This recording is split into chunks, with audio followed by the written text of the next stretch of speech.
In Boulogne-sur-Mer, the main French fishing port, some companies are not happy just selling fish. They also produce a product, totally unknown to consumers, which are widely used in prepared dishes. This day, a shipment of cod from the Baltic arrives. On one side, the fillets are piling up. On the other, the waste, which will not be lost. And what are you filleting here? Is it a small cod? Luce Sergent works for a company specializing in the processing of fish waste. So once the cod fillet has been removed, in this case it's a cod, we see that there's still a lot of flesh that can be extracted by pulping for use in processed foods, such as rillettes, for example. So it gives added value to what was previously regarded as waste only a few years ago. And today, it's become a highly valued resource. Highly valued, and most importantly, not very expensive. These remains, which are processed into our prepared meals, are bought by Luce Sergent for less than 15 cents a kilo. Some of them are loaded into these refrigerated containers. Others go directly into these dump trucks and are transported to this plant, where nothing is lost.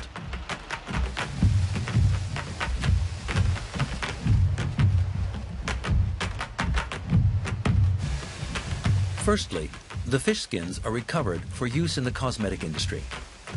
As to the heads and the flesh that remains attached to the bones, they are sent to be processed in this workshop. But when we arrived, all of the machines had been turned off, even though it's pretty clear that they had recently been in use. But just before our visit, the boss of the plant ordered the production line to be shut down. Showing the workshop procedures doesn't bother him. He's just afraid that consumers would be shocked if they saw what the pulp looks like.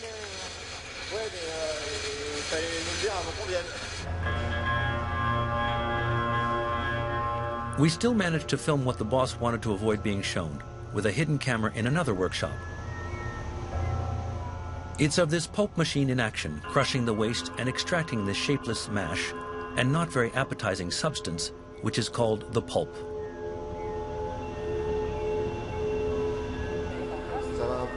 Once washed, here is what the finished product looks like. This one was made from the remains of a fatty fish, trout. What can that pulp be used for example? It's usually used in prepared meals, but also in a lot of pet foods. In what? For feeding dogs and cats. The advantage of this product is, first and foremost, its price. The pulp sells for around €1.30 per kilo, 10 times cheaper than a fish fillet. So it's really in demand for food manufacturers, especially since they are not required to indicate on their products' labels that they contain pulp. A plant which makes prepared meals in Western France. This morning, fraud control teams make a surprise inspection. Hello, Mr. Emmerich, head of the Social Protection Department. Hello, welcome. Jean-Michel Emerick came to inspect the stocks of this famous brand food processing company, and this cod and potato pie, he wants to check its composition. So this is the list of ingredients. You have water, cod, 23%, made up exclusively of cod and salt.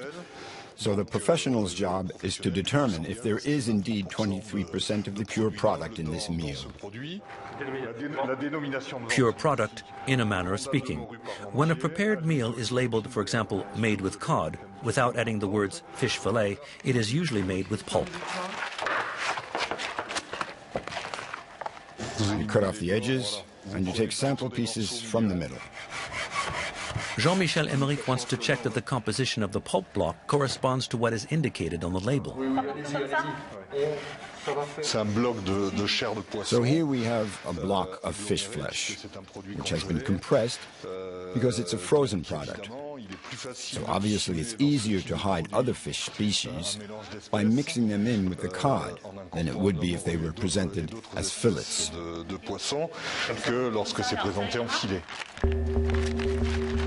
After the horse meat scandal, fish is also in the sights of the Fraud Control Department.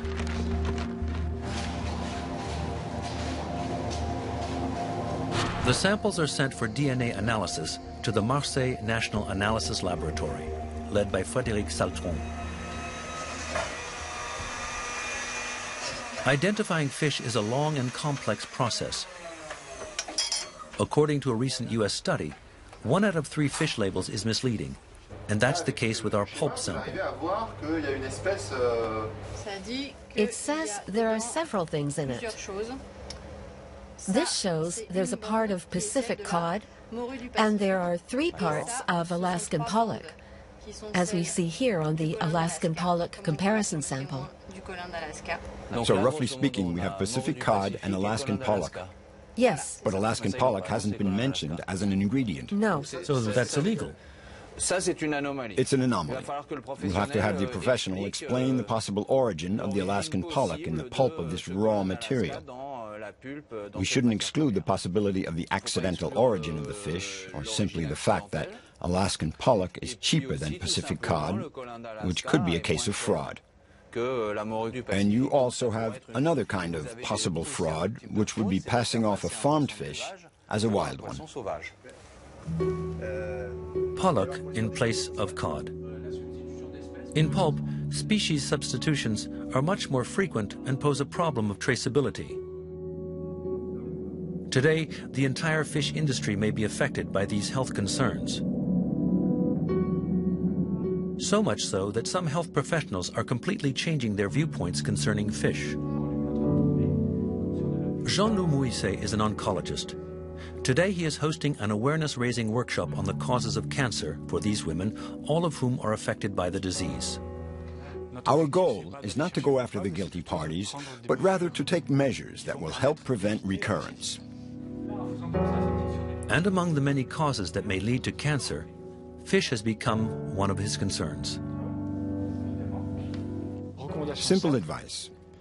Don't eat much big fish, like salmon or tuna, not more than once or twice a month. You should eat small fish, rich in omega-3s if possible. For someone who has breast cancer, I would recommend small fish. Eating fish may affect my health, is that what you're saying? Yes. Yes, before it was good because of its measurable constituents, rich in omega-3s in particular, and vitamin D. You weren't given a spoonful of cod liver oil during your childhood for nothing, because it was rich in vitamin D and was beneficial to your health. But suddenly, we find fish that is full of pesticides and mercury. And if it's fish from Finland, we know that there is a lot of radioactivity, still 20 years after Chernobyl. So it's fish that shouldn't be eaten. It's fish that's full of radioactivity, mercury, heavy metals, PCBs, dioxins, etc. It's just not the same anymore. So the message has to be different because, unfortunately, things have changed. For 30 years, the French health authorities had encouraged unlimited fish consumption. This summer, they lowered their recommendations. No more than 2 servings of fish per week. One way to prevent, or anticipate, what could be our next food scandal.